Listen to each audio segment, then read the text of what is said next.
ስቶፕ አቁም። ከቤተ ክርስቲያን ከአገልጋዮች ከቅዱሳን መቆም የሚገባ ነገር አለ። ለእግዚአብሔር ቤት ያልመጣ ስጦታ፣ ለእግዚአብሔር ቤት ያልመጣ ማንኛው ነገር ቢሆንም መቆም አለ። እንግዲህ በንጉሥ ፊት ላይ ተደግሞ የነበረ ኒዕማን የሚባል ሰው ጀግና ሰው ነው። እጅግ ኃይለኛ ሰው ነው። እጅግ ብርቱ ሰው ነው። ነገር ግን ሌት ታማሚ ነው። የተባለው መድኃኒት መንግስት እጅ የሚገኝ አይደለም። የተባለው መድኃኒት የሆነ መንገድ ላይ የሚገኝ አይደለም። የተባለው መድኃኒት የሚገኝበት አንድ ሰው ጋር፣ ያም ሰው በእግዚአብሔር ታምኖ ቁጭ ያለ ሰው።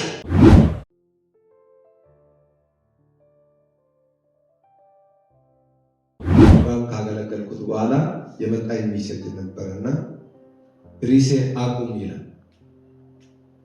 አሜን። እንግዲህ በእንግሊዘኛ ምን ነው የሚባለው? ስቶፕ ሃሌሉያ። ሪሴ አቁም ይላል። የማገለግለው የቃል ሐሳብ ወይ አውድ ወይ ሪስ አቁም ይላል። ስቶፕ። አሜን።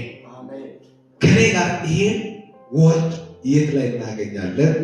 ወደ ሁለተኛ ነገሥት ምዕራፍ 5 ቁጥር 21 ላይ እንደዚህ ይላል። ጊያዝንም ናዕማንን ተከትሎ ናዕማን ወደ እርሱ ሲመጣ ባየ ጊዜ ሊያገኘው ከሰረገላው ወረደ። ሁሉም ደህና ነው አለው። እርሱም ደህና ነው። አሁንም ከነቢያት ወገን የሆኑት 2 ጎልማሶች ከተራራማው ከኤፍሬም አገር ወደ እኔ መጥቶ 1 መክሊትና ብር 2 መለወጫ ልብስ ትሰጣቸው ዘንድ እለምናለሁ ብሎ ጌታውን ላከኝ አለው። ናዕማንም ብሎም ጌታም ናዕማንም 2 መክሊት ትወስዱ ዘንድ የወደቀውን ያደርገውን 2 መክሊትን ብርንም በ2 ከረጢትን ወስዶ አሰረው። ከሁለቱንም መለወጫው ልብስ ጋር ለ2 ሎሌዎችንም አስይዘው እነርሱም ተሸክሞ በፊቱ ሄዱ። ወዲያውኑም ከኮረም በመጡ ጊዜ ከእጆቻቸው ወሰደ፣ በቤት ውስጥንም አኖረው፣ ሰዎችንም አሰናበታቸው። እርሱም ሄደ። እርሱም ገብቶ በጌታው ፊት ቆመ። ኤልሳዕም ጊያዝ ሆይ ከወዴት መጣ አለው። እርሱንም እኔ ባሪያህ ወዴትም አልሄድኩም አለው።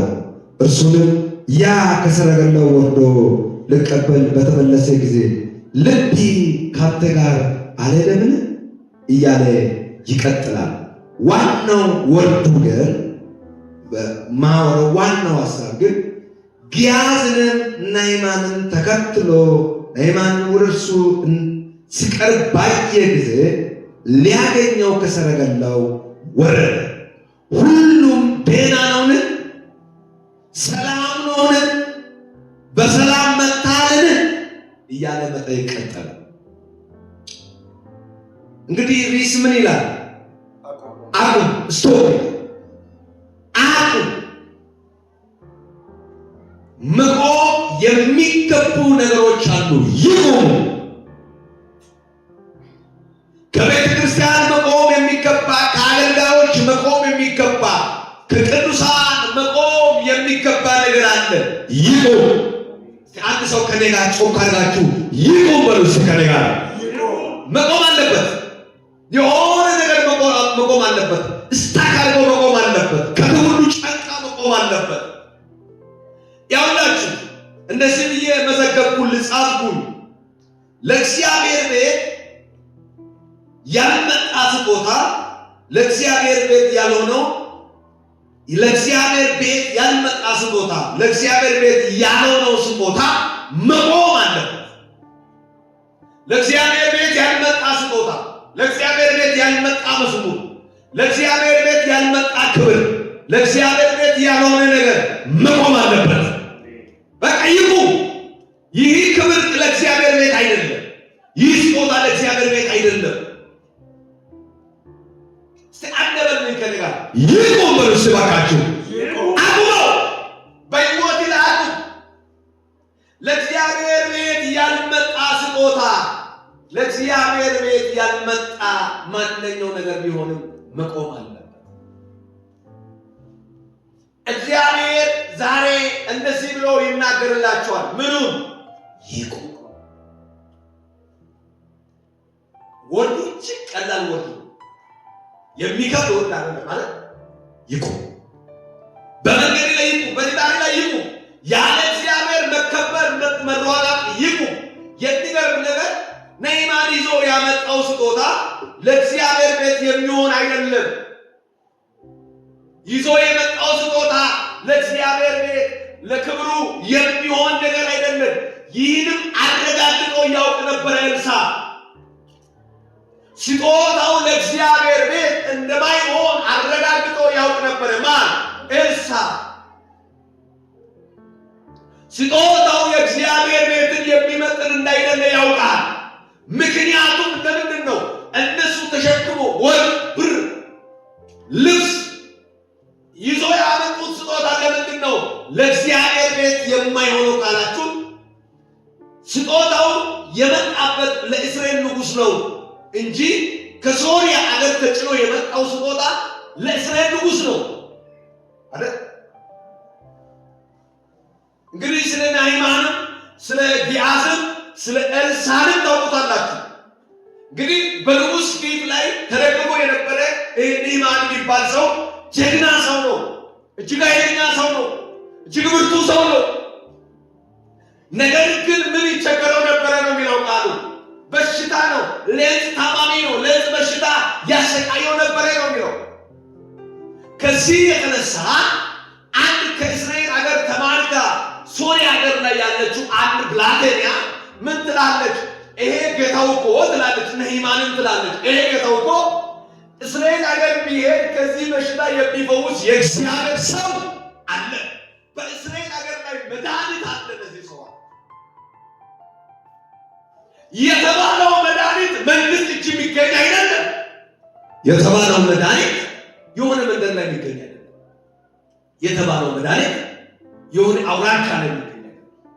የተባለው መድኃኒት በንጉሥ ዘንድ በንግሥት የተቀመጠው በመንግስት እጅ ላይ የሚገኝ አይደለም። የተባለው መድኃኒት የሚገኝበት አንድ ሰው ጋር ነው። ያም ሰው በእግዚአብሔር ታምኖ ቁጭ ያለ ሰው፣ ስጋት በነበረበት መንደር ላይ ያለ ስጋት የኖረ ሃሌሉያ! ያ ሰው ነው። የሚገርም ነገር አሁን የሶሪያ ሀገር ሰው ጠቅላይ ሚኒስትር መንግስት ለእስራኤል ሀገር ምን ይጽፋል? ደብዳቤውን ይጽፋል። ይህ ሰውየው እጅግ የምወደው ሰው ነው። ነህምያን የሚባል ሰውየው እጅግ የምወደው ታታሪ ታላቅ ሰው፣ ነገሩ ሁሉ እንዲከናወን የሚያደርግ ለኛ ቀኝ ሰው ነው። ለማን? ለኛ ለሶሪያውያን ቀኝ ሰው ነው። እጅግ ብርቱ ሰው ነው። ስለዚህ ሰውየው እኔ አስጠንቅቄ አጥንቼዋለሁ፣ አውቀዋለሁ። ስለዚህ በእናንተ አገር ላይ ከዚህ ከለጽ በሽታ የሚፈውስ መድኃኒት እንዳለ ብሎኛል፣ ሰምቻለሁ፣ ተረድቻለሁ። ስለዚህ አንድም ሳይቀር የሚልከው ስጦታ ወስደ ነህምያንን ባትፈውስ ኑሮ ከነብሰን ብሎ ከከነ ማስጠንቀቂያ ጽፎ ልኳል። ለማን? ለእስራኤል ንጉሥ። የተጣለው አሁን ሰውየው ከምን ሊፈወስ? ከለጽ እንዲፈወስ ነው። የተፈወሰው ደግሞ ለጠላይ ለቤተ ክርስቲያን ያሉ ለነቢያት፣ ለፓስተሮች፣ ለጥሩ ሰዎች አሉ። በዛ ዘመን ኤልሳዕ ላይ ነበሩ። ጥሩ ኤልሳዕ ራሱ ለሁሉም ባለ መፍትሄ ሰው ነው። ለእሱ አልተጻፈም፣ ግን ለማን ተጽፏል? ለእስራኤል ንጉሥ ነው የተጻፈው። እስራኤል ንጉሥ ነህምያንን ባየው ጊዜ ደነገጠና ምንም ቀደለው ይላል። ደብዳቤውን ቀዶ ሲያይ ምን ይላል? ባትፈውስ ኑሮ ነው የሚለው። ባትፈውሰው ኑሮ ነው የሚለው። በመስጠንቀቂያ ነው ያለው። ከዛ የእስራኤል ንጉሥ ምን አለ ነው የሚለው? ይሄን ሰውየው እኔ ከለጽ በሽታ ሊፈውሰው ዘንድ አምላክ ነኝ፣ የሰው ነፍስ ሊገድለው ላለው ዘንድ አምላክ ነኝ፣ በእኛ ላይ እንዴት ሰበብ እንደሚፈልግ እዩት ብሎ ምን ሆነ ይላል? ልብሱን ቀድዶ አመድን ነስንሶ የእስራኤል ጠቅላይ ሚኒስትር ምን መሆን ጀመረ? ማልቀስ ጀመረ። አንድ ሰው ግን ወደ ሰማ ይህ አይነጋ ነገሩ እኔ ጋር አለኝ አለ። አሜን። ነገሩ እኔ ጋር አለኝ። ስጦታው የማይገባ ግን ፈውስ ምሰጠው እኔ ጋር አለኝ አለ። ስጦታው ለእግዚአብሔር ቤት አይገባም።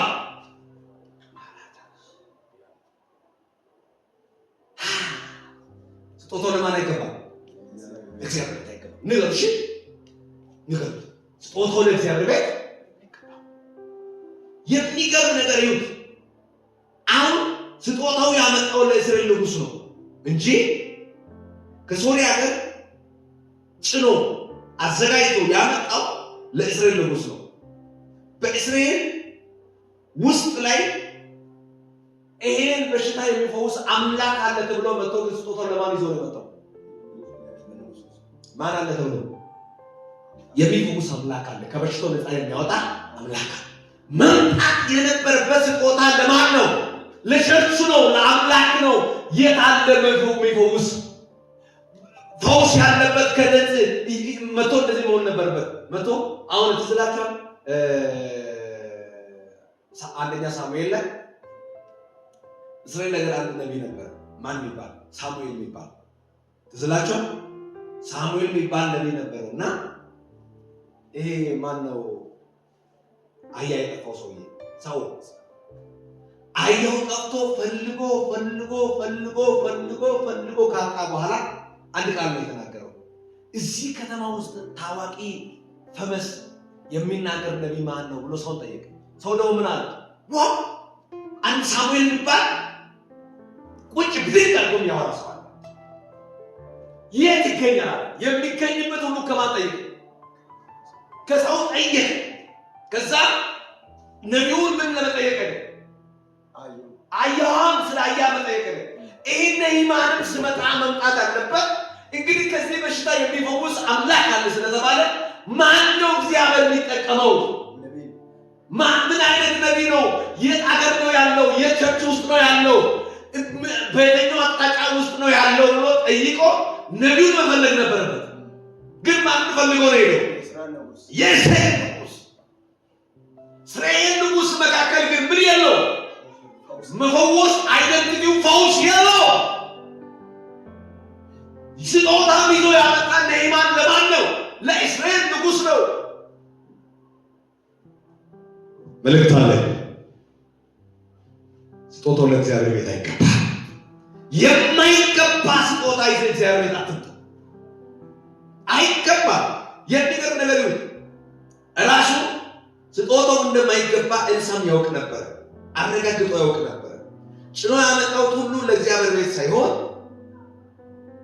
በእስራኤል ውስጥ ነቢይ ከዚህ በሽታ የሚፈውስ አለ ተብሎ መጥቶ ስጦታውን በሙሉ ይዞ ያመጣው ለማን ነው?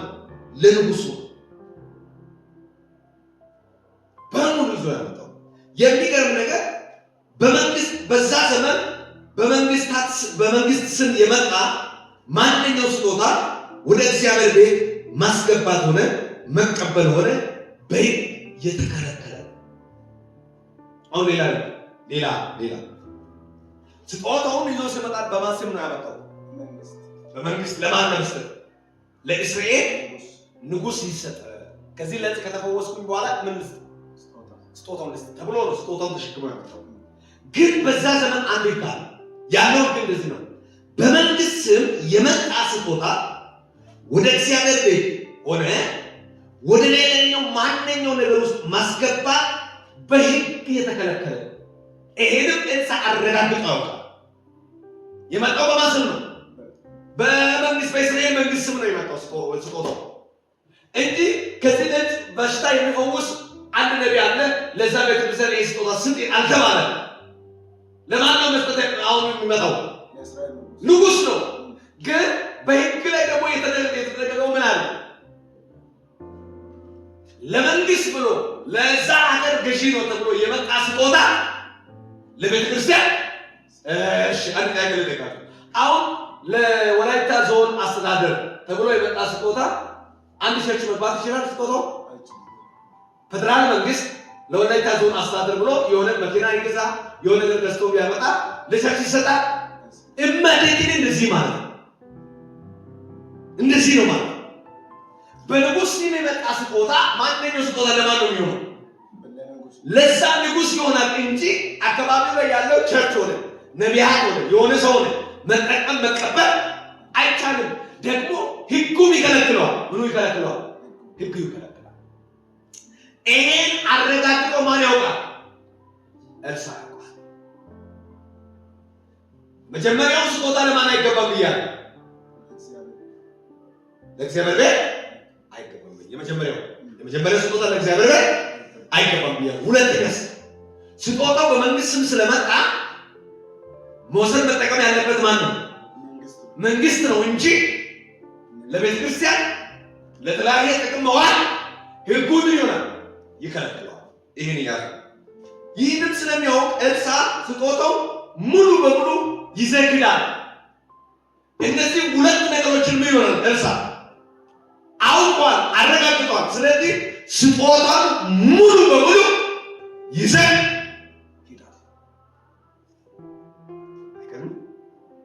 ሙሉ በሙሉ ስጦታን ይዘግዳል። ይህ ስጦታ ለእግዚአብሔር ቤት ሙሉ በሙሉ የማይሆን ሙሉ በሙሉ ለእግዚአብሔር ቤት ማገልገል አይችልም። ሙሉ በሙሉ ይዘግድ ሙሉ በሙሉ ይህ ስጦታ ለእግዚአብሔር ቤት ምን መሆን ማገልገል አይችልም። በእግዚአብሔር ቤት መቆም የሚገቡ ነገሮች ምንድን ናቸው? በእግዚአብሔር ቤት ውስጥ መቆም የሚገባ ነገር ምንድን ናቸው? አንደኛ ማስመሰል ህይወት መቀረብ ሪዘርቭ ይላል። ስቶፕ ምኑ መቆም አለበት? የማስመሰል ህይወት መቆም አለበት። ነህምያን ይዞ የመጣው ስጦታ የእግዚአብሔር ቤትን የሚመጥን በማን ስም መጥቷል? በመንግስት ስም መጥቷል። መሆን ያለበት ለማን ነው? ለመንግስት ነው እንጂ ለግለሰብ፣ ለቸርች፣ ለተለያየ ነገር አይደለም። ስለዚህ ምን መሆን አለበት?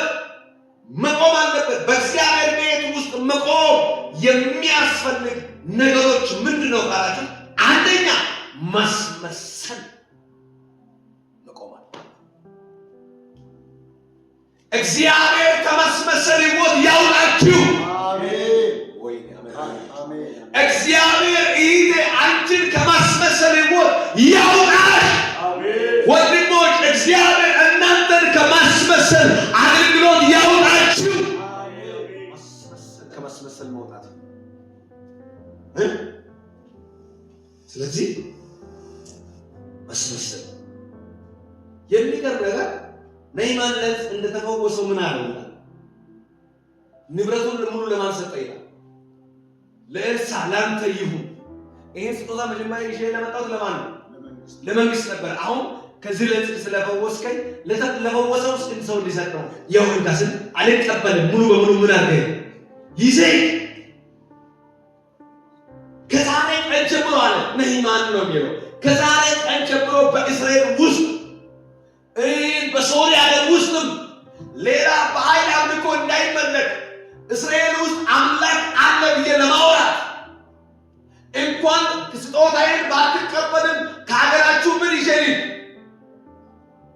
አፈርን ይሸልል የመጡ ከኔ ጋር የመጡ ጀማ የመጡት ህዝብ አሁን ሌላ ነገር ቢከለከል ይሄን ስጦታን ባትቀበል እግዚአብሔር ቤትን አይመጥንም ብትልም ምን ይዘግዳል? አፈርን ይዘግዳል። ደግሞ አለ ለአማልክቶች እየሄድኩኝ ምን አደርጋችኋለሁ? እነግራለሁ ከእንግዲህ ወዲህ ስራችሁ ፈርሷል ብዬ። ማን ነው የሚለው? ነህምያን ነው የሚለው። ነህምያን ሰባኪ ሆነ። ነህምያን እጅግ በእግዚአብሔር ላይ ታመነ። ነህምያን እጅግ የእግዚአብሔር በእስራኤል ውስጥ አምላክ እንዳለ ብሎ ነው። ግን እኛ ቤት ላይ ደግሞ አምላክን የተቀበልነው አገልጋይ የምንመስለው ሰው እኛ ምን አለ? የሆነ ችግር ማጭበርበር፣ የእግዚአብሔር ቤት ያልሆነው ነገር ለራሳችን ማድረግ የምንፈልገው ነገር አለ። ግን አቁመው። አሜን። ይቁመው። ሃላባስፖሪያ ወዳጅ አቁም። ለእግዚአብሔር ቤት ያልሆነው ለእግዚአብሔር ቤት አይደለም። ስብከት እስቲ የሚያስማማችሁ ባያስማማም አቁም። ሊያስማማም አቅም የሚገርም ነገር ይሁን።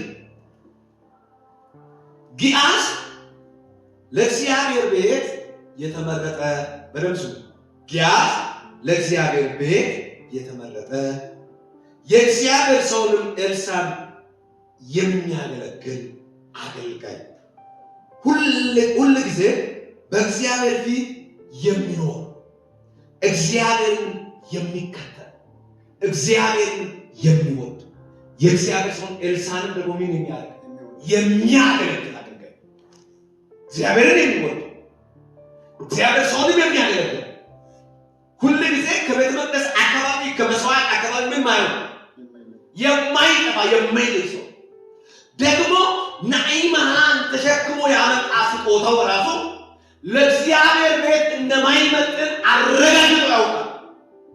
አንደኛ ስጦታው የመጣው በትክክለኛ አንድ አይደለም። የኛ አምላክ ከፈወሰ በኋላ ጉቦ አይወስድም። ይሄን ያውቃል። ኤልሳዕ ሲያስተምር ያውቃል። ሉክ ከተፈወሰ በኋላ ማለት ነው። አሁን ምን ይዞ መጣ ማለት ነው? ለፈውሱ ሙስና ነው። ፈውሰኝና ልስጠው፣ በቃ ፈውሰኝና ልስጠው ስል ደግሞ ኤልሳዕ የሚያውቀው የሚያስተምረው አስተምሮት እግዚአብሔር ሰው ልጅን በነፃ ይፈውሳል። እንካና ፈውስ የሚለው እግዚአብሔር ቤት ላይ የለም። ኧረ በኢየሱስም ከእኛ ሀገር ይጥፋ። እንካና ፈውስ ይጥፋ። አኮ ይዘ ስታስቡ ራሱ አይስፈልግ እንካ ምን አለ ፈውስ። አንድ ጊዜ የሚገርመኝ ድሮ እኔ ሳገለግል አንድ ሰው ለሕክምና 60 ሺህ ብር አዘጋጅቶ እኔ ጋር ይመጣል ሊያጸልይ 60 ሺህ ብር አዘጋጅቶ ከዛ እግዚአብሔር ሰው አለ ይሄ ገንዘብ ላንተ ልስጥ ለራእይ ልስጥ እኔ ከዚህ በሽታ ፈውሰኝ ከዚህ በሽታ እኔ ልታከም ሰኞ ሊገባ ነኝ ያለው እግዚአብሔር ከፈወሰኝ 60 ሺህ ብር ለቤተ ክርስቲያን ልስጥ አለ። እኔ በሳቱ ገንዘብ ያስፈልገኛል በጣም ያስፈልገኛል። ከዛ በቃ እስቲ እኔ እግዚአብሔር ጸልያለሁ ነገ ጸልያለሁ ከፕሮግራም መልስ በኋላ ነገ ጸልያለሁ። እግዚአብሔር ነገ ጸልያው እግዚአብሔር ዝም እሱ ፓውሱን ለሐኪም ቤት የሚሰጠው ገንዘብ ለማን ለመስጠት ወደ እግዚአብሔር ነፍስ ዝም ብሎ የሰጠ አምላክ ብሎ የሥጋ ፓውስ ገንዘብን የሆነ ነገር አድርገን አባካችሁ ይጎ አሜን እና ይሄን አመን ካላላችሁ ምንም አትሉም። በእውነት ይህ ወንጌል ውስጥ ቅናት ውስጥ መግባት አለባችሁ። 60 ሺህ ብር ልስጥ ለሕክምና ያዘጋጀው የተጠየቁት 60 ሺህ ብር ነው። ስለዚህ ለማለት ለእግዚአብሔር አይደለም ምን ፈለገ ማለት ነው። ፓውስ አይደለም። ለዛ ነው ኤልሳዕ ይህ ገንዘብ ለእግዚአብሔር ቤት እንደማይሆን ያረጋገጠው። ወዳጆች ለእግዚአብሔር ቤት የማይሆንንም ጥቅምን የእግዚአብሔር ቤት የማይሆን ነገር አንቀበልም። የምትቀበሉበት ሲዝን ይፍቃችሁ። ጊያዝ ስጦታው ለማን ቤት እንደማይሆን ያውቃል። አውረኛ ለእግዚአብሔር ቤት ስጦታው እንደማይሆን ጊያዝ ለምን እግዚአብሔር ሰጥቶ አይደለም የምትፈወሰው። ሕይወቱ በራሱ ምንም ሳይሰጥ ምን ያደርግ አምላክ ነው የሰጠ አምላክ። ይሄ ማን ያውቃል? ጊያዝ ያውቃል። ሁሉም ነገር ያውቃል። ግን የሚገርም ነገር ከእግዚአብሔር ክብር ይልቅስ ስጦታውን ወደደ። ማን? ጊያዝ። ከምኑ ይልቅስ? በእግዚአብሔር ቤት ያለው ከክብር ይልቅስ እግዚአብሔር ማገልገል ወዳጆች ክብር ነው። እግዚአብሔር ቤት መሆን ክብር ነው። በእግዚአብሔር ፊት መመላለስ ክብር ነው። ከእግዚአብሔር ክብር ይልቅስ ምኑን ወደደው? ስጦታውን ወደደ። አቁም ሪሰብሪላ አቁም። ወዳጆች ከእግዚአብሔር ይልቅስ ስጦታውን አትውደዱ። ብዙ ሰዎች ሰዎች እግዚአብሔር ምን ይላል አይሉም፣ ግን ስጦታውን ይቀበላሉ። ብዙ ሰዎች እንትና ተፈወሰ፣ ከተፈወሰ ይሄን አምጣ ነው። ኧረ በኢየሱስ ስም ይቆም። አሜን። ሀይታይ ይችላል ነው ታዲያ ይሄ መናገርም አላቋል። የሚገርም ነገር ይሁን ከእግዚአብሔር ክብር ልቅስ፣ ከእግዚአብሔር ቤት ያለው ክብር ልቅስ እግዚአብሔር ፊት ባይዘወይ ሰልችቶታል መሰለኝ። ባዶ ማገልገል ሰልችቶታል መሰለኝ። ገንዘብ ሳይኖር ደሞዝ ሳይኖር ሁሌ ማገልገል፣ አሁንም ማገልገል ሰልችቶታል። ስለዚህ አሁን ክብሩ ይልቅ እግዚአብሔር ቤት ማገልገሉ ይቅር። ምን ወቃል ስጦታው አቱ ስጦታው ጋር የምትሮጡ ሰዎች ስቶፕ አቁሙ። ይብቃ። እግዚአብሔር የማይነሰስ ስጦታ ይብቃ። ከጓዳችሁ ይብቃ፣ ከቤታችሁ ይብቃ፣ ከኪሳችሁ ይብቃ። እግዚአብሔር የማይወድ ነገር፣ እግዚአብሔር የማይወዳችሁ አገልግሎትን አቁሙ። ስጦታን ከእግዚአብሔር ጋር የምታወዳድሩ አቁሙ። እስቶ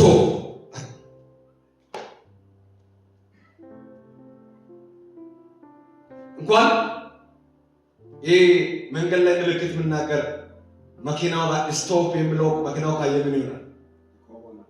ይቆማል። ምንድን ነው ስቶፕ ማለት? ምን ማለት ነው? ቁም ማለት ምን ማለት ነው? አቁመው ማለት ምን ማለት ነው ብሎ ያቆምና ምን ይሆናል? ምንድን ነው ብሎ ምን ይሆናል? በዚህ ዘመን ቆመን ራሳችን መጠየቃለን። ቆመን አገልግሎታችን መጠየቃለን። እርሳኔ ወይስ ጊያዝ ነው? እስቲ አጠገብ ላይ ያለው ሰው ይዘን እርሳኔ ወይስ ጊያዝ ነው ይበል ባከ።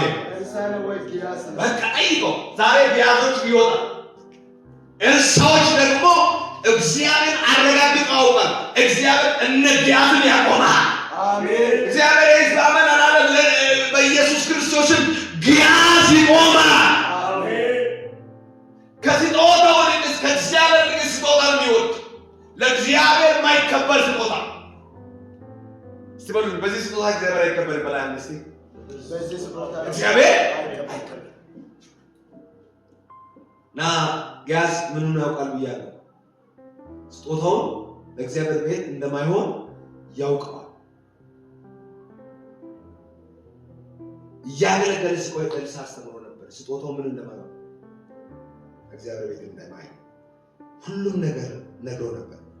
ግን በእግዚአብሔር ቤት ካለው ክብር ይልቅስ እግዚአብሔር ቤት ካለው በእግዚአብሔር ዘንድ የሚገኘው ልቅስ ምኑን ወደደው ብያለሁ። ስጦታውን ወደደ።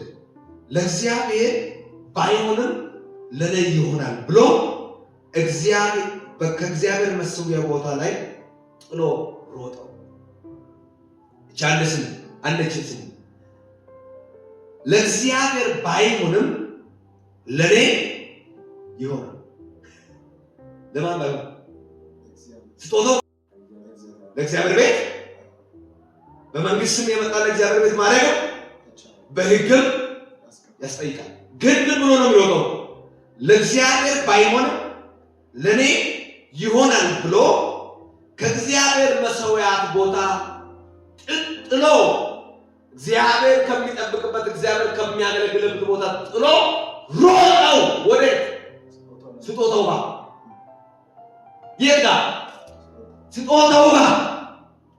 የዛሬ አገልግሎት ከመሰዊያት እግዚአብሔር ከሚጠብቅበት ቦታ ጥለን የምንሮጠው የት ላይ ነው? ስጦታው ጋር ነው የምንሮጠው። እግዚአብሔር የማይደሰት ስጦታ፣ እግዚአብሔር የማይቀበል ስጦታ፣ ለእግዚአብሔር ቤት የማይሆን ስጦታ፣ እግዚአብሔር የማይከበርበት ገንዘብ፣ እግዚአብሔር የማይከበርበት ሀብት፣ እግዚአብሔር የማይከበርበት ዝና፣ እግዚአብሔር የማይከበርበት ቤት፣ እግዚአብሔር የማይከበርበት መኪና ነው የምንሮጠው። የሚገርም ነገር ጊያዝ ሲያንደ ከነገር ጊያዝ በሉ ለእግዚአብሔር ባይሆንም ለማን ይሆናል? አረ በኢየሱስም ስቶፕ አቁም። ለእግዚአብሔር የማይሆነው ለአንተም አይሆንም። ለእግዚአብሔር የማይሆነው ለእናንተ አይሆንም። ጊያዝ ምን ብሎ ነው የሮጠው? ለእግዚአብሔር አይሆንም ለኔ ይሆናል ብሎ ምን ይላል? ከመሰዊያ እግዚአብሔር ከሚያገለግልበት ቦታ ትቶ ሮጣው ይርጋ ስጦታው ጋር ንዕማን ጋር ንዕማን እግዚአብሔር በእስራኤል ውስጥ ያለው ነገር አምኖ የወጣ ሰው ነው። የእግዚአብሔር እስራኤልም ላይ አምላክ አለ ብሎ ለመናገር የወጣ ነው። እሱ ግን ወደ ተሮጠዋል። በኢየሱስ ክርስቶስም እግዚአብሔር ውጪ ወደ ስጦታው የሚሮጡ ሰዎች ይብቃ፣ ይቆሙ። ከዛሬ ቀን ጀምሮ በመንገዶቻቸው ላይ በአገልግሎታቸው ላይ በኢየሱስም ማብቂያ ይሁን። አንድ ሰው ከኔ ጋር በሉት፣ እግዚአብሔር ጋር በሉት ባካችሁ። የሚያሳርፍ ነገር አለ በሉት። ያው ሮጠው ወደ ስጦታው የሚቀር ነገር እችን ተናግሬ ላሳጥ ይሁን። ስጦታው እንኳን የሚቀበለው በራሱ ስም አይደለም። አሁን ብዙ አጭበርባሪ ሸዋጮች በእግዚአብሔር ስም የወጡት እኮ ገንዘብን ሲቀበሉ በማን ስም ነው የሚቀበሉ? በእውነት በማን ስም ነው? ይሁን አሁን ወደ ስጦታው ጋር የሮጠው ማን? ጊያዝ እንደደረሰው ምን ብሎ ይናገራል? በቅድሙ ቃል አንተ ከወጣይ በኋላ ከተራራማው ሀገር ከኤፍሬም ሀገር ሁለት ሎሌዎች ማጋ መጡ፣ እኔ ጋር መጡ፣ መልእክትን ይዟል። ይላል ሰሚው ማን? ንዕማን። ይላል የመጡት ጌታው አንተ ጋር ልኳል። ማን? ጌታው አንተ ጋር ማን? ጌታው ማን? ኤልሳ አንተ ጋር ልኳል። ምን ብሎ? ካለበት ስጦታ እባክልኝ ሁለት አረገ ምን አድርግልኝ ስጥ ብሎሃል። በማሰብ በጌታ በኢየሱስ ስም በእግዚአብሔር ስም ገበያው ይቁም። አሜን። በእናታችሁ ይህን አሜን በሉ። እናንተ እርግጠኛ ነኝ ይሄ ቃል ሰምታችሁ እግዚአብሔር ከሆነ ጊዜ በኋላ የእግዚአብሔር ምስክር እንደ ኤልሳ ብትሆኑ እናንተ ናችሁ። አሜን። ይቁም። አስተ አንደ ከሌላቸው ካላችሁ ገበያው በሉ፣ ገበያው ይቁም በሉ። በቤተ ክርስቲያን ደጃፍ ያለው ገበያ ይቁም። በመንደር ላይ በእግዚአብሔር ስም ላይ በገበያ ውስጥ የእግዚአብሔር ስም እኔ ድሮ ማውቀው ጎዳና ላይ የሚሰበከው ወንጌል ነው። እውነት ነው። በቃ እናንተ ኢንተርኔት ሾፒንግ አሁን እንደዚህ ሰብክም ራሱ እናንተ እሱም ነቢይ ሆኖ ነቢይ ይመታ ማይመታ ሰው አይኖርም። ይመታ ለእግዚአብሔር የማይሆን ይመታ አይመታ እናንተ ጋር እኔ ጋር ይመጣ ለእግዚአብሔር የማይሆን እናንተ ጋር ሳለ እኔ ድሮ ወንጌል ማውቀው ሰው ደካማም ትልቅም ትንሽም ጎዳና ወጥቶ ስለ ጋር ይሰበካል። አሁን ግን ሰው ሁሉ በወንጌል ስም በእግዚአብሔር ስም ጎዳና ወጥቶ ምን ለመቀበል ጥሩ ሰባቶች አሉ። ጎዳና ላይ ለክርስቶስ የሚሞቱ ልጆች አሉ። የሚሰደቡ የሚመቱ የሚቀጠቀጡ ልጆች አሉ። ንጹህ ወንጌል ይዘው የሚታገሉት ለነሱ እግዚአብሔር በረከት። አሜን። እነዚህ በጎዳና ውስጥ ወጥቶ የእግዚአብሔር ስም ያበላሹት ገንዘብ የሚሰበስቡት እንኳን የሚኖሩ ቤተክርስቲያን አይታወቁ ለቤተክርስቲያን ድጎማ ይላል። ይቁም። አሜን። ይቁም ብለው ይሄን ወጥቶ ጎዳና ላይ አደባባይ ላይ ወጥቶ የክርስቶስን መጥራት እንኳን የማይችሉት ወንጌልን መናገር ማስተማር የማይችሉት ምን እያደረጉ ናቸው? ምን እያደረጉ ናቸው? በኢየሱስ ስም በወንጌሉ ስም እግዚአብሔር ለነቢያት ስቶፕ ያለ አሜን። ከጥግ እስከ ጥግ ስቶፕ ያርግ በኢየሱስ ስም። እግዚአብሔር እንደዚህ ብለህ ተናገር ልጄ ብሎ ለቢያስ የሚቆምበት ጊዜ ደርሷል። ጊያዝ እዛው ነው እዚሁ ነው። አይችልም። እግዚአብሔር የነ ጊያዝ በሮችን ይዘጋል። አሜን። ይቁም። ስታንደ ከነጋችን እችን እንበል ገበያው ይቁም በሉት ባካችሁ። በቃ ይቁም። ገበያው የእናንተ የማርካቶ እናንተ እንትን የምትገዙበት አላልኩም። በወንጌል ስም የሚሮጠው ገበያ ይቁም። የኔ ስብከት ሰውን የሚመጣ አይደለም፣ ሰው የሚነካ አይደለም። ተናገር ያለው ነው እግዚአብሔር። ገበያው ሪሰ ምን ይላል? ይቁም፣ ይብቃ። እግዚአብሔር ከኤልሳ ጊያዝን ይለየው። በቃ ወጥቶ ያቀርብ ነው፣ ችግር የለም። ጊያዝ ግን እግዚአብሔር እያለ አይቻልም። ከእግዚአብሔር ስር ወጥቶ ያቀርቡ፣ ከእግዚአብሔር ስር ወጥቶ ያቀርቡ፣ ችግር የለም። እግዚአብሔር ቤት ግን እያለ አይቻልም። እስቲ አይቻልም። እነ ጊያዝ ይውጡ። አሜን። እዩት፣ የሚገርመኝ በእግዚአብሔር ስም ስጦታውን በማስመሰል ተቀበለ። ምኑ ማን ልኳል ነው? ጌታዬ ልኳል። ሁለት ሎሌዎች አንተ ጋር እንዲሄዱ እኔ ጋር መጥተዋል። አሁን ስጦታውን ይዤ የሚሄደው እኔ ሳይሆን እነሱ ናቸው። ለማን? ለጌታዬ ብሎ ተቀበለው። የክርስትና ጥቅምን በገንዘብ የለወጠ ጥቅሙንም አይኖችንም ያሳወረ ሰው ነው። እዩት፣ የክርስትና ጥቅምን፣ የወንጌል ጥቅምን፣ የአገልግሎት ጥቅምን በገንዘብ የለወጠ በጥቅሙ አይኖቻቸውን ምን ያደረገ ያሳወረ ሰው ነው።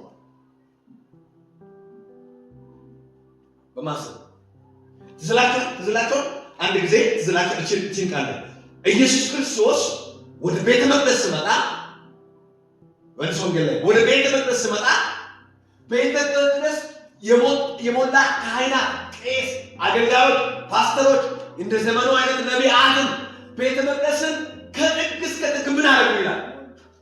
ገበያ አደረጉ። አንዱ ይሸጣል፣ አንዱ ይቀይራል። ደግሞ ምንድን ነው የሚሸጡት? ውጪ መሸጠት ያለበት ሁሉ እርግብ ሻጮች አይደል? ውጪ መነገድ ያለበት ሁሉ የት እየተነገደ ነው? በኢየሱስም ውጪ መሰራት ያለበት የት እየተነገደ ነው? በእግዚአብሔር ቤት። ኢየሱስ አንድ ጊዜ አላውቅም፣ ጸሎት ደርሶ መሰለኝ አላውቅም። ኢየሱስ የጸሎት ሰዓት ይመስለኛል ወይ የአገልግሎት ሰዓት ደረሰ ይመስለኛል። ቤተ መቅደስ ሲመጣ ተጣጥፏል። ገበያው ቀለጠ። ከጫፍ እስከ ጫፍ ብዙ ነው ያለው። ወንጌል የሚሰበክበት ቦታ ላይ ምን አለው? እግዚአብሔር ወንጌል የሚሰበክበት ቦታ ወንጌል ይሰራል። እኔ ሌላ አይደለም። ወንጌል የወለደው በሲዮሳ ወንጌል የወለደው አሜን። ጦሳቱ የወለደው በሲዮሳ ጦሳቱ የወለደው አሜን። ዘረኝነት አይሰበክ፣ ሰውነት አይሰበክ፣ ስድብ አይሰበክ፣ ገበያው አይኑር። አሜን። ምንድነው የሚሆነው? ኢየሱስ ሲመጣ ቤተ መቅደሱ ከጥግ እስከ ጥግ በምን ተሞልቷል? በንግድ ሲስተም ተሞልቷል። ሲያዩ አንዱ እርግብ ፈልጋልና ይላል፣ አንዱ ዶሮ ፈልጋልና ይላል፣ አንዱ ናና ሰምት ፈልጋልና ይላል፣ አንዱ ዶላር ዱቄት ፈልጋልና። ኢየሱስ እኮ ነው የሚሉት፣ ኢየሱስ እኮ ነው የሚሉት፣ ኢየሱስ እኮ ነው የሚሉት። ና አንተ ምን ፈልጋለህ ይላሉ። አንዱ ልስቴን እኔ ጋር ጥሩ አለ፣ ና እኔ ጋር ሽንኩርት አለ፣ እኔ ጋር ቃሪያ አለ፣ እኔ ጋር በርበሬ አለ፣ እኔ ጋር ወንጌል የሚሰበክበት የእግዚአብሔር ታቦት ያለበት ኢየሱስ ካየ ከጨረሰ በኋላ ምን አለ? አሁን ይቁም። ሪሰብል ይላል። አሁን ይቁም። አሁን ይሄ ስራ ይቁም። አሜን። አሁን ይሄ ስራ ይቁም። ገበያው ይቁም። ወንጌል የሚሰበክበት ወንጌል ይሰበካል ብሎ ጅራቱን ይዞ ምን አደረጋቸው ይላል? አባረራቸው። ውጡ፣ ይቁም። ይሄ የንግድ ቦታ አይደለም። ይሄ ወንጌል የሚሰበክበት ቦታ ነው። ይሄ ውስጥ እናንተ ይዛችሁ ውጡ፣ ካህናት ውጡ፣ ነቢያት ውጡ፣ ፓስተሮች ውጡ፣ ወንጌላውያን ውጡ። እናንተ ወንጌል ባለፈው የሰበከባችሁ ዛሬ እግዚአብሔርን ምስክሬ ነው፣ እግዚአብሔር ጅራቱን ይዞ ይመጣል። አሜን። ለዛ ነው አሁን ይቁም ያልኩት። ትውልዶ አቁም። እግዚአብሔር ጅራቱን ይዞ ይመጣል።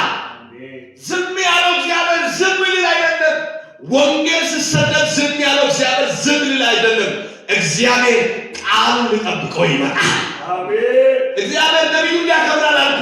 የራሱን ቃሉን ሊጠብቀው የራሱን ወንጌልን ይጠብቀው። ይሄ ወንጌል ተሸርሽሯል። የኢየሱስ ስም ተከልክሏል። የኢየሱስ ስም ከጥግ እስከ ጥግ ተሽጧል። ይሄን ሊያስከብር ይመጣል።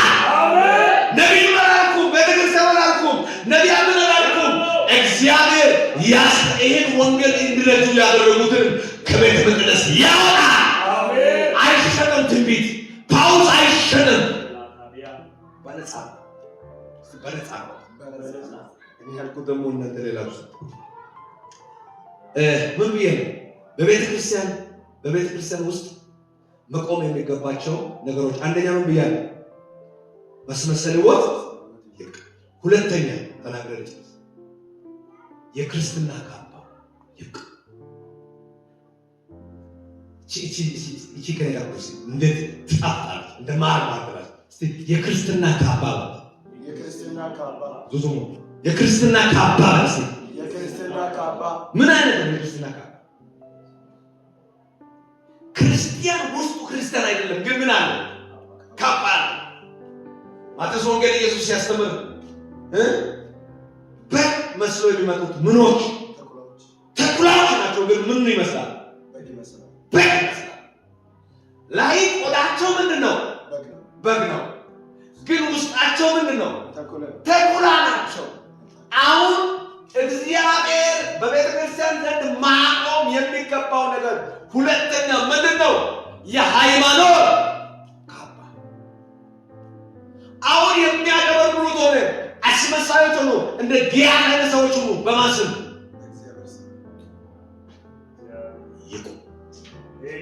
ይቁ እነሱ ካልቆሙት እውነተኛ ፈውስ የለም። እነሱ ካልቆሙት የሆነ ነገር ይቀጥላል። በሐሰት የተያዘ ከፍታው ይልቀቁ በኢየሱስም። በሐሰት ያገኙ ሹመትን ይልቀቁ። በሐሰት የገነቡ ቸርችን ያቁሙ። በሐሰት የገነቡት ስምን ያቁሙ፣ ያድርሱ።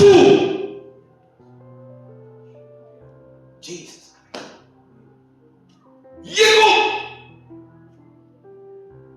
ይህን ስብከት ሰብኮ ሲቀር አይሆንም።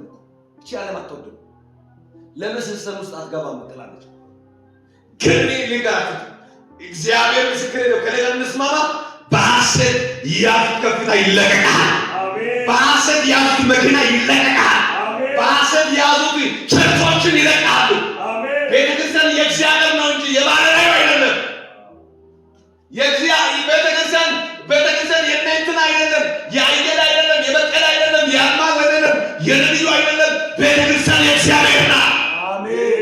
የቅዱሳን መሰብሰቢያ ቦታ የእግዚአብሔር ነው።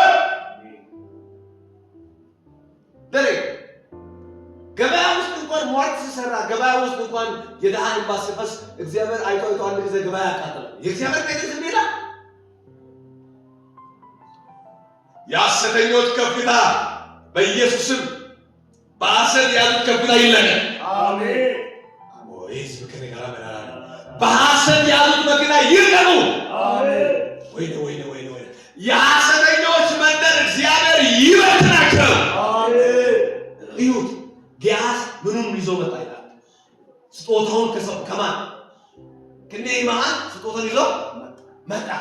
ሎሌዎችን ምን አድርጎ ወደ ኮረብታ ከደረሰ በኋላ አይ በመጀመሪያ በማን ስም ነው የተቀበለው? በእግዚአብሔር ስም፣ በእግዚአብሔር ስም ማለት ነው። አሁን ሎሌዎችን አሸክሞ ወደ ኮረብታው ወደ ራሱ ቤት አካባቢ ከደረሰ በኋላ ሎሌዎችን ምን አደረገው ይላል? ሸኘ። ስጦታውን ወደ ራሱ አስገባ። አረ ይቁ። አሜን። የእግዚአብሔር ቤት የማይሆን ቤተ መቅደስ አይግባ። ይቁ። ስከሌላቸው ካላቸው እስቶ ወልባካቸው አደራለው ደጋም ምኑን ይዞ መጣ ይላል? ምኑን ይዞ መጣ? ስጦታውን ቤቱ ላይ አከማችቶ ምን አድርጎ ይዞ መጣ። ከዛ ምን ሆነ ይላል? ከዛ ስጦታውን ደብቆ ምን አድርጎ ወደ ማን ይሮጥ መጣ? የሐሰተኛ ከፍታ ነው።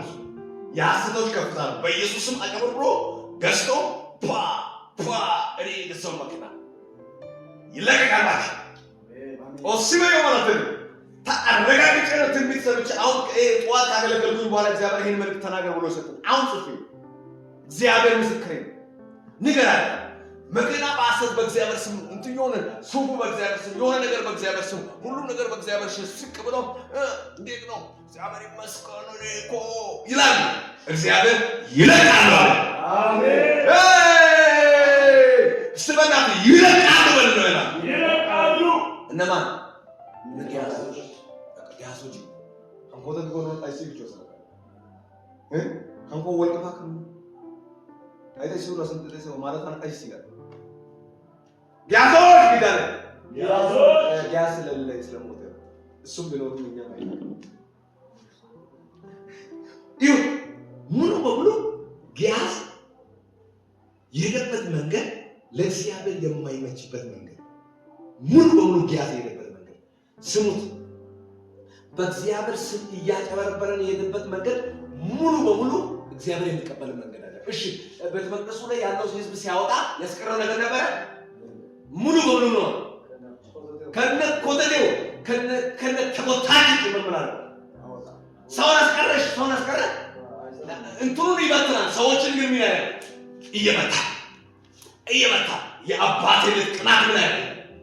በቃ እኮ ይሄዳ ያለ ኦሳያና አንተራሩ ዋሲ ኦሳያና ያለ ይዳለ ይሁን የሚገርም ነገር ሙሉ በሙሉ ጊያዝ የሄደበት መንገድ ለእግዚአብሔር የሚመችበት አይደለም። ያለው ሀብት ንብረትን እግዚአብሔር የሚከብርበት አይደለም። እንዲሁም በማስመሰልና ደግሞ በእግዚአብሔር ቤት ላይ እያገለገለ ነበረበት ስም እግዚአብሔር ስም በማክበር ያዘው ዞታ ነው። ይለቃል። አሜን። ይለቃል። አሜን። ገርሜ ምን ሆነ? ንብረቱን ከደበቀ በኋላ ወደ ማን መጣ? አሁንም የምን ካባ? ቅድም ብያለሁ። የምን ካባ? የክርስትና የሃይማኖት ካባ፣ የአገልጋይነት ካባ። ባለፈው በእግዚአብሔር ቤት ምን ሲያደርግ ነበር? ሲመላለስ ሲያገለግል ነበር። እንደዛ የምኑ ካባ? የክርስትና ካባ፣ የአገልግሎት ካባ፣ የእንስሳ አገልጋይ ብሎ በዛ ካባ አሁን ዘንጦ ማጋይ ነው። እርስ ወደ እግዚአብሔር ሰው ሳይመጣ ከወዴት ነው? ወዴት አለርኩም? የት ላይ ነው? እዚሁ ላይ አይደለም። በእግዚአብሔር ቤት ብዙዎቹ እዚህ አይደለም። እስቲ አንተ በልቷል። እዚህ አይደለም መልባከ ወይኔ ይሄ ሰው ያልታም እዚህ አይደለም መልባከ እዚህ አይደለም። አገልጋይ ብትሆን እግዚአብሔር በማይወድበት ስፍራ ካለ እዚህ አይደለም። ምን አለ ቢያስ እዚሁ ላይ ደግሞ እግዚአብሔር ሰው የት እዚህ እኮ አለው ኒማን የሚባል ሰውየው ከሰረገላው ምን ሲሆን ሲወደው እና ወዶ ካንተ ጋር የሆነ ነገር ሲነጋገረው ልብ ከሱ ጋር አልነበረም። ይገለ ያመልክቶ ምኑ እሱ እግሩ አይደለም አካሉ አይደለም። ግን የእግዚአብሔር ሰው የሃይማኖት ካባ የክርስትና ካባ ከላው ላይ ሊያወልቀው ምናል ኒማን የሚባል ሰውየው ከፈረሱ ሲወርደው ልቡ ከሱ ጋር አልነበረው። አሁን ማውራት ይችላል። እግዚአብሔር ከብዙ አገልጋዮች የክርስትና ካባ ያወልቃል። አሜን። ከጊያዝ ኤልሳ እንዳወለቀው ከእግዚአብሔር ቤት ከቤተ መቅደስ ብዙዎቹ እንዳወጣው እኔ እነሱን ካልልም የሃይማኖት ካባ ከላቸው ላይ ይውላል። አሜን። ሲያለሉት የሃይማኖት ካባ ብሉት፣ የክርስትና ካባ ብሉት፣ ከላችን በሉት አጣ ይውላቸው ብሉት። በእግዚአብሔር ስም ላይ የሚያቀርቡት ካባቸው ይልቅ ኤልሳ ከዛም በኋላ ውሸትን በጊያዝ እዛ ቸርች ውስጥ እዛ አገልግሎት ውስጥ እንድቀጠል እድል ፈንታ አልሰጠው። ምኑ ውሸቱ እንዲቀጥል ባለፈው በስንሳት የሚያገለግልበት ጊዜ ነበር። ግን አሁን ምኑ እንዳይቀጥል ውሸቱ እንዳይቀጥል በሃይማኖት ካባ ነገሩ እንዳይቀጥል ምን አደረገው? ኤልሳ አበቃ። ስማ እግዚአብሔር የማይወድ ነገር ስላደረግ ከነህማን የተፈወሰው ውሃ ይዞ የሄደው ለምጽ ምኑ እሱ ይዘው ሄዶ እሱ ከተፈወሰው በኋላ ይዘው ሄደው ምን ለምጹ ውሃው ይዞ ሄደው ለምጽ ይመለስ። በእግዚአብሔር ስም ያደረገባቸው በእያንዳንዱ መርገም የሄደበት ለምጽ ባንተና በዘሪ እስከ ስንት ትውልድ እስከ 7 ትውልድ ድረስ ከዚህ ለምጽ ምን አይዱ ስጦታው ለእግዚአብሔር ቤት አይሆን። ወዳጆች ዛሬ መብላት እንችላለን። ዛሬ ጥሩ ልብስ ልንበስ እንችላለን። ዛሬ ቢኤቶቹን መያዝ እንችላለን። ዛሬ ትላልቅ ነገር ሊኖር ይችላል። ዛሬ ትላልቅ ህንፃ ውስጥ ልንዝናና እንችላለን። አገርን እየቀየርን እንሄድ እንችላለን። እግዚአብሔር ቤት የማይሆን ነገር ግን ከወሰነን ወደ ናይማን የሄደው ለምጹ ሁሉ ወደ ጊያት እንደተመለሰ በእግዚአብሔር ስም ላይ የምታጨበርብሩ ከሆነ እግዚአብሔር ቁጣ በላችሁ ላይ አለ። እስቶ ይቁም በኢየሱስ ስም ማለት ነው። እና ይቁም እንጸልያለን። ይቁም።